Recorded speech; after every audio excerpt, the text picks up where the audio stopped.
Hello everyone, myself Praveen Kumar.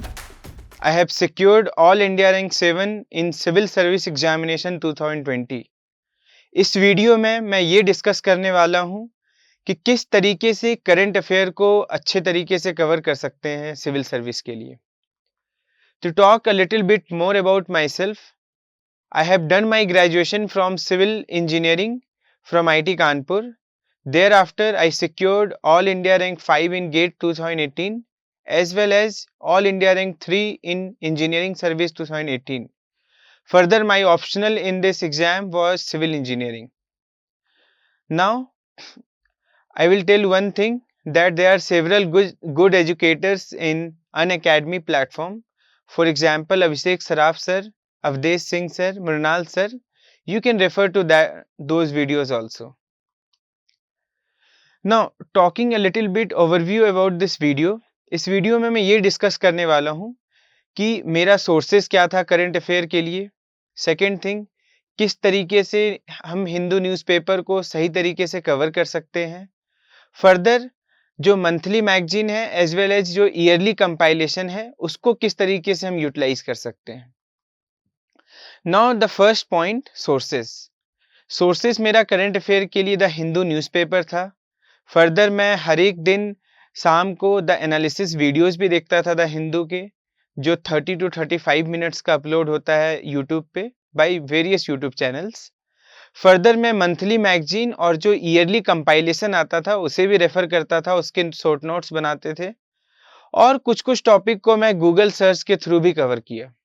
मैं बहुत सारे स्पेशल क्लासेस अनअकैडमी प्लेटफॉर्म पे लूँगा जो कि फ्री लाइव क्लास होगा, जिसमें मैं और भी इलेबोरेटली डिस्कस करूँगा अपनी प्रिपरेशन स्ट्रेटजी, जैसे कि द हिंदू न्यूज़पेपर को किस तरीके से पढ़ा जाए और उससे prelims, mains as well as personality test के लिए किस तरीके से इंफॉर्मेशन निकाला जाए और समझा जाए.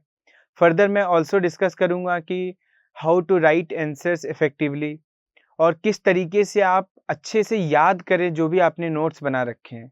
तो इस टाइप से मैं डिफरेंट डायमेंशंस ऑफ प्रिपरेशन बहुत ज़्यादा इलेबरेट तरीके से डिस्कस करूँगा इस स्पेशल क्लासेस में और उसका कोड होगा PRA07. Now, how to read the Hindu newspaper. First thing is, आपको सिलेबस अच्छे से याद होना चाहिए और उसी के हिसाब से आप न्यूज़पेपर के डिफरेंट आर्टिकल्स को सेलेक्ट करो.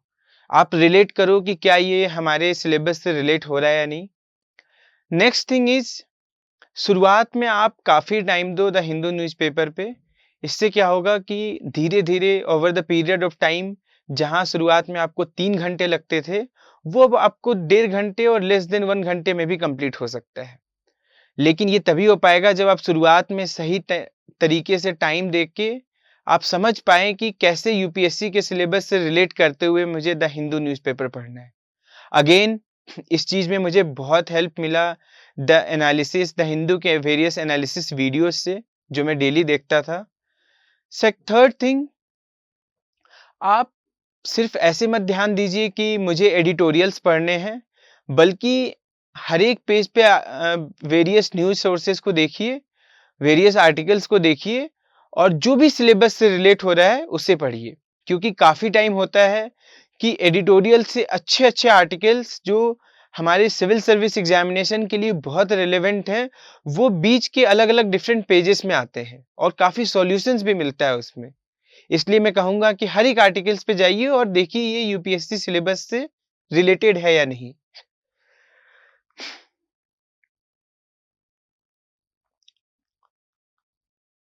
Now, one more thing I want to talk कि मैं द हिंदू न्यूज़पेपर में कुछ अच्छे पॉइंट्स मिलते थे, कुछ डिफरेंट इन्फॉर्मेशन मिलते थे, तो उसे भी मैं अपने नोट्स में अपलोड करता था, अपडेट करता था.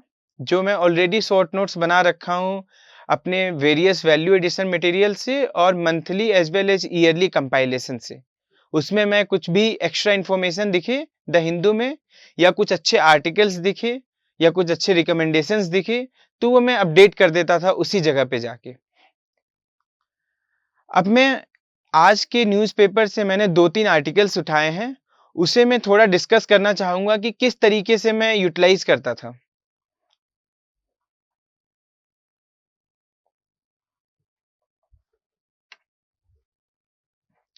So the first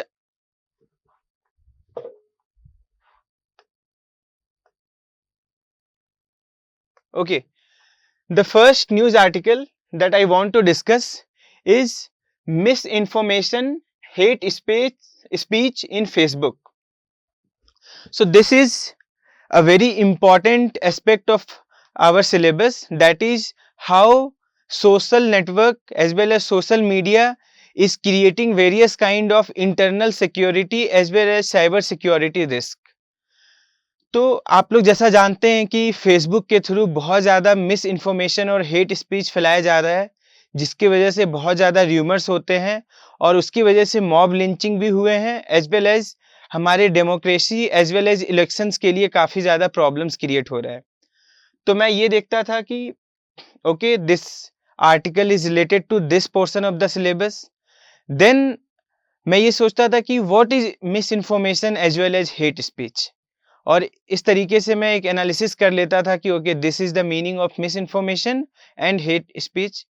फर्दर मैं इस आर्टिकल के थ्रू ये जानना चाहता था कि how social media is creating the problem as well as issue of misinformation and hate speech. Third thing मैं ये जानना चाहता था कि इसके कॉन्सिक्वेंसेस क्या है मिस इन्फॉर्मेशन और हेट स्पीच से।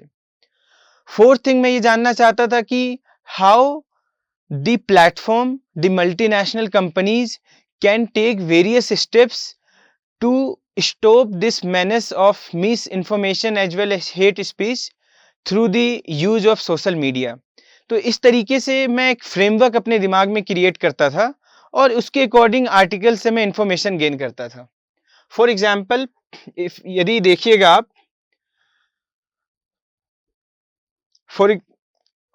see how it's written that it's replete with inflammatory and misleading anti-Muslim content on its platform. So we can see how misinformation and hate speech is leading to communal tension in India. Now second thing, they are showing the result was an inundation of hate speech, misinformation and celebrations of violence which were documented in an internal Facebook reports on how bots and fake accounts tied to the countless ruling party and opposition figures were wreaking havoc on national election. See, I have gained 2 points regarding what are the consequences of misinformation and hate speech. First thing is it's leading to communal tension.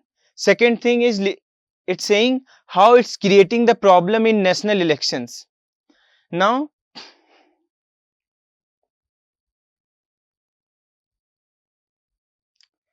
Further इसी articles में, जो कि इसमें included नहीं है वो portion, उसमें ये भी दिया हुआ था कि फेसबुक किस तरीके से स्टेप्स ले रहा है। For example, they are using artificial intelligence. Further they are also trying means to verify the original content of the materials uploaded in the social media. इस तरीके से that they are trying to tackle this problem. तो यही तरीका था मेरा newspaper को पढ़ने का और उससे इंफॉर्मेशन जनरेट करने का, एज वेल एज जो भी मेरे लिए रेलेवेंट है उसको मैं अच्छे से गेन कर पाता था through a structured approach.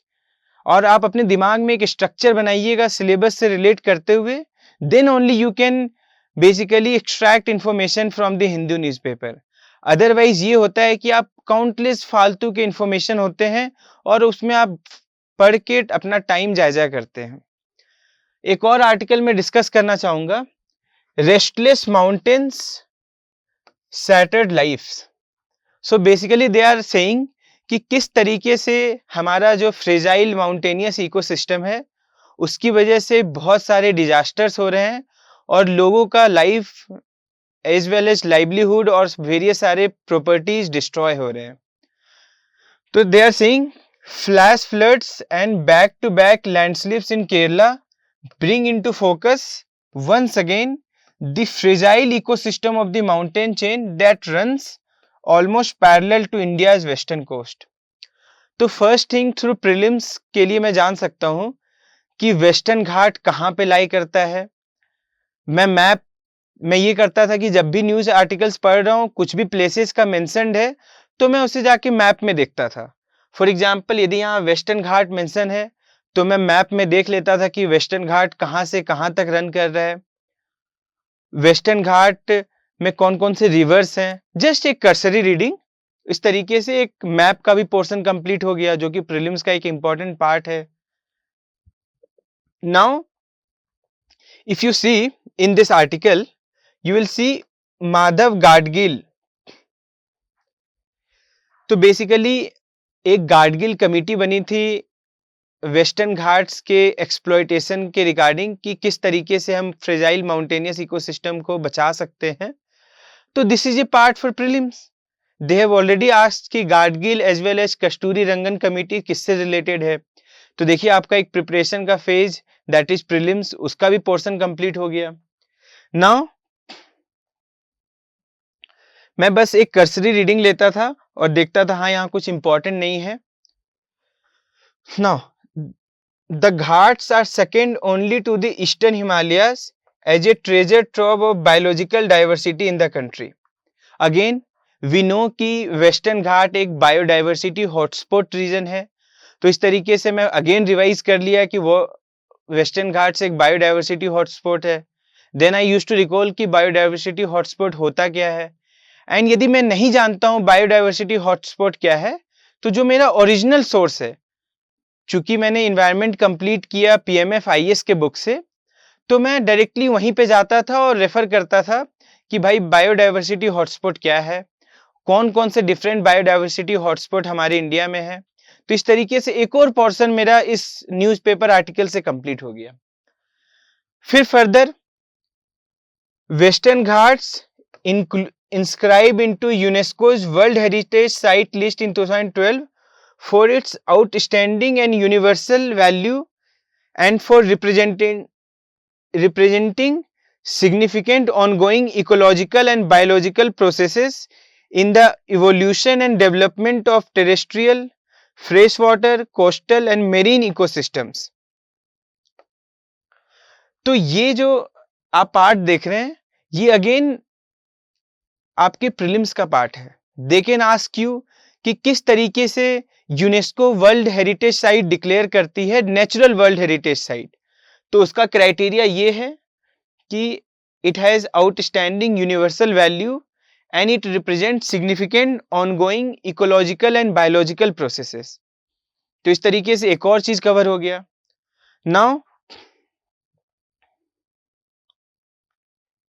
C it's written the Western Ghat ecological report popular as Gadgil report, again prelims का पार्ट है, had designated the entire hill range as an ecologically sensitive area. Again मुझे पता है इकोलॉजिकली सेंसिटिव एरिया क्या है। यदि आपको ये नहीं पता है कि इकोलॉजिकल सेंसिटिव एरिया क्या है, तो अगेन आप अपने इन्वायरमेंट के ओरिजिनल सोर्स पे जाइए और रिवाइज कीजिए कि इकोलॉजिकल सेंसिटिव एरियाज क्या है, कैसे हम डिक्लेयर करते हैं इकोलॉजिकल सेंसिटिव एरिया को, कौन इंस्टीट्यूशन है जो इसे डिक्लेयर करती है इकोलॉजिकल सेंसिटिव एरिया। तो इस तरीके से अगेन एक और पॉइंट कवर हो गया मेरा प्रीलिम्स का। और भी इस आर्टिकल्स में बहुत सारे पॉइंट्स मेंशन्ड है जो कि इसमें मैं क्लिप में नहीं डाल पाया हूं। उसमें ये मेंशन था कि किस तरीके से because of climate change as well as anthropogenic pressure, जैसा कि हम लोग काफ़ी वेरियस रिसोर्ट बना रहे हैं, हम लोग माइनिंग्स कर रहे हैं माउंटेनियस इकोसिस्टम में, फर्दर हम लोग बहुत सारे डेवलपमेंटल प्रोजेक्ट्स भी कर रहे हैं माउंटेनियस इकोसिस्टम में। तो इसकी वजह से किस तरीके से हमारा माउंटेनियस इकोसिस्टम जो कि ऑलरेडी फ्रेजाइल है और भी ज़्यादा डिस्ट्रॉय हो रहा है, और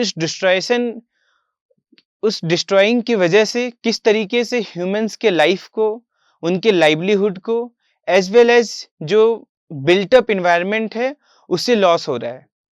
तो इस तरीके से हमें हमारा मेंस का भी प्रिपरेशन हो जाता है न्यूज़पेपर आर्टिकल्स पढ़ने से। फर्दर उसमें ये दिया हुआ था कि what should be the way forward, what should be the correct developmental approach for the fragile mountainous ecosystem. हमारे मेंस एग्जाम में एटलीस्ट 2 बार क्वेश्चंस आ रखा है कि how the carrying capacity of the mountainous ecosystem is decided Further, how by knowing the carrying capacity of the mountainous ecosystem, we can properly conserve the mountainous ecosystem. तो इस तरीके से वो दोनों क्वेश्चंस आपके इस आर्टिकल से कवर हो सकते हैं यदि आप प्रीवियस ईयर क्वेश्चन सिलेबस को अच्छे से रिलेट करते हुए न्यूज़पेपर पढ़ो और फर्दर जो भी न्यूज़पेपर पढ़ रहे हो उसको आप अपनी स्टैटिक सोर्सेस जो भी आपने स्टैंडर्ड मटेरियल्स रेफर किया है उससे आप रिलेट कर पा रहे हो या नहीं। फर्दर मैं एक चीज बोलूंगा कि कुछ भी चीज आपको नहीं आता है न्यूज आर्टिकल्स में तो आप सबसे पहले उसी सोर्स को रेफर कीजिए जिससे आपने ऑलरेडी पढ़ रखा है। अदरवाइज होता यह है कि लोग गूगल से सर्च करते हैं और डिफरेंट तरीके से पढ़ते हैं और वो इजीली भूल जाते हैं। हाउएवर यदि आप ओरिजिनल सोर्सेज जिससे आप पढ़ रखे हैं उसी को आप रेफर करते हैं तो ये होता है कि आप बार बार उस चीज को रिवाइज करते हैं और इस रिवीजन की वजह से आपका और भी ज्यादा स्ट्रेंथन हो जाता है प्रिपरेशन।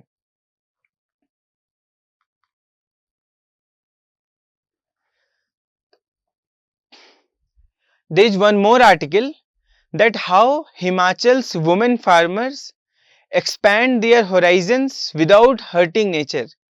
तो बेसिकली इस न्यूज आर्टिकल्स में ये डिस्कस किया गया है किस तरीके से हिमाचल प्रदेश की women through training and support एक नेचुरल तरीके से फार्मिंग कर रहे हैं जिससे उनका इनकम भी बढ़ रहा है, उनका लाइवलीहुड भी हो रहा है, फर्दर सोशल एम्पावरमेंट भी हो रहा है।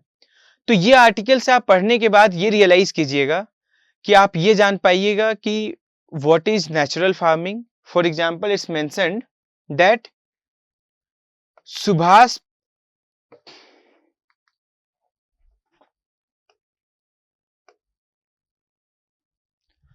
is mentioned here zero budget natural farming by Subhas Palekar natural farming method. तो बेसिकली इससे ये डिस्कस करना चाह रहे हैं कि एक सुभाष पालेकर जी हैं, बहुत अच्छे साइंटिस्ट हैं, उनने किस तरीके से इनोवेशन किया है नेचुरल फार्मिंग में and he has created one sort of natural farming that is zero budget natural farming। तो again prelims as well as mains में आ सकता है कि what is zero budget natural farming, कौन कौन से कंपोनेंट होते हैं जीरो बजट नेचुरल फार्मिंग के। तो एक तो ये पता चल गया हमें इस आर्टिकल से। फर्दर ये पता चल गया कि किस तरीके से हम वुमेन फार्मर्स को एम्पावर कर सकते हैं। What are the roles of administration in empowering women farmers.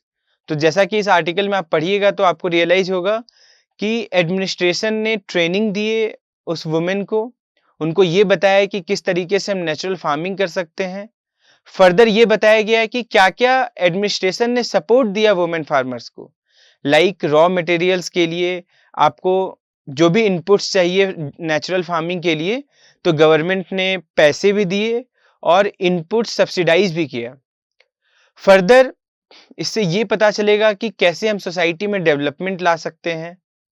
तो इस तरीके से ये आर्टिकल बहुत इंपॉर्टेंट है और इस आर्टिकल का एग्जाम्पल आप काफी जगह यूज कर सकते हैं अपने मेंस के आंसर में। तो इस तरीके से मेरा तरीका था न्यूज़पेपर पढ़ने का। हर एक में फोकस होता था कि किस तरीके से मैं स्ट्रक्चर करूं उस आर्टिकल को पढ़ने में, फर्दर किस तरीके से मैं प्रीलिम्स और मेंस के रिलेटेड एनालिसिस कर सकूं। और एनालिसिस का करने का तरीका जैसा कि मैंने इस आर्टिकल और प्रीवियस आर्टिकल्स के थ्रू बताया वही तरीका था। फर्दर मैं एक और स्पेशल क्लासेस लूंगा जिसमें मैं एक पूरे न्यूज़पेपर को पढ़ के बताऊंगा कि किस तरीके से मेरा तरीका था पढ़ने का।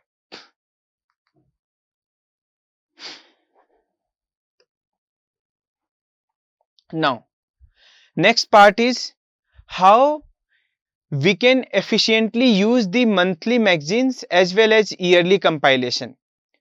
तो सबसे पहले यदि मैं प्रीलिम्स की बात करूं करंट अफेयर की, तो प्रीलिम्स के लिए सोर्स ये था कि द हिंदू पेपर तो डेली पढ़ना है और उसका एनालिसिस करते रहना है और जो भी टर्म्स आते हैं द हिंदू न्यूज़पेपर में उस चीज को मैं अपने ओरिजिनल सोर्सेज से रेफर करता था, अपने स्टैंडर्ड बुक से रेफर करता था। सेकेंड थिंग इज मैं ईयरली कंपाइलेशन पढ़ता था प्रीलिम्स के एग्जाम के पहले। बहुत सारे PT 365 आते हैं मार्केट में, आप कोई भी जो भी अच्छा लगता है आप उसे सही तरीके से रिवाइज कीजिए, 3 से 4 बार एटलीस्ट पढ़िए।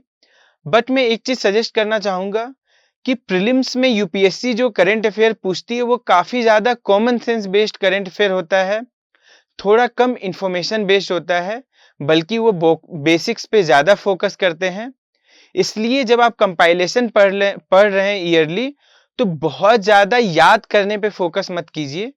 आप बस ये ध्यान रखिए कि कैसे मैं बेसिक कॉन्सेप्ट को समझ लूँ और इन्फॉर्मेशन को बस इतना याद रखूँ कि वहाँ पे ऑप्शन के थ्रू रिकॉग्नाइज कर लूँ। और यही मेरा भी तरीका था पढ़ने का। Now, how we can efficiently use the monthly magazine for mains current affair. सबसे ज़्यादा importance monthly magazine as well as yearly compilation का मुझे लगता है मेंस के करंट अफेयर को कंप्लीट करने में है। तो पहले मैं एक चीज़ बताना चाहूँगा कि मेंस के लिए मैं द हिंदू पेपर को भी यूटिलाइज करता था।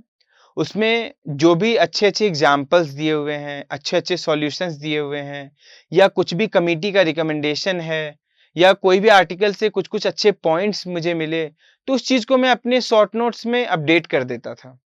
सेकंड थिंग, मैं मंथली मैगज़ीन हर एक महीने पढ़ता था और उसमें जो भी एक्स्ट्रा इन्फॉर्मेशन है मेरे शॉर्ट नोट्स में जो ऑलरेडी मैं बना रखा हूँ, उसमें मैं लगातार अपडेट करते रहता था। जो मेरा नोट्स बनाने का तरीका था उसे मैं सेपरेट वीडियोज़ में कवर करूँगा, उसे आप देख सकते हैं। फर्दर जो मेंस 365 आता है, that is the yearly compilation for mains examination, उसके करंट अफेयर को भी मैं अच्छे से पढ़ता था और जो भी एक्स्ट्रा इन्फॉर्मेशन है उसे मैं अपने नोट्स में डाल लेता था और उसी नोट्स को मैं रिवाइज करता था। इससे क्या होता था कि आपके करंट अफेयर कॉम्प्रिहेंसिव भी होते थे और एक लिमिटेड सोर्स होता था। अदरवाइज यदि आप अपने नोट्स भी पढ़ रहे हैं, अलग से मंथली मैगजीन भी पढ़ रहे हैं और ईयरली कंपाइलेशन भी पढ़ रहे हैं, तो 3 डिफरेंट सोर्सेस हो जाएंगे। हाउएवर यदि आप एक नोट्स बना रहे हैं इन सब के थ्रू, तो आपके पास बस एक ही सोर्स होगा अपने पूरे प्रिपरेशन के जो नोट्स हैं, पूरे प्रिपरेशन का जो सिलेबस है उसको कंप्लीट करने के लिए। Thank you very much.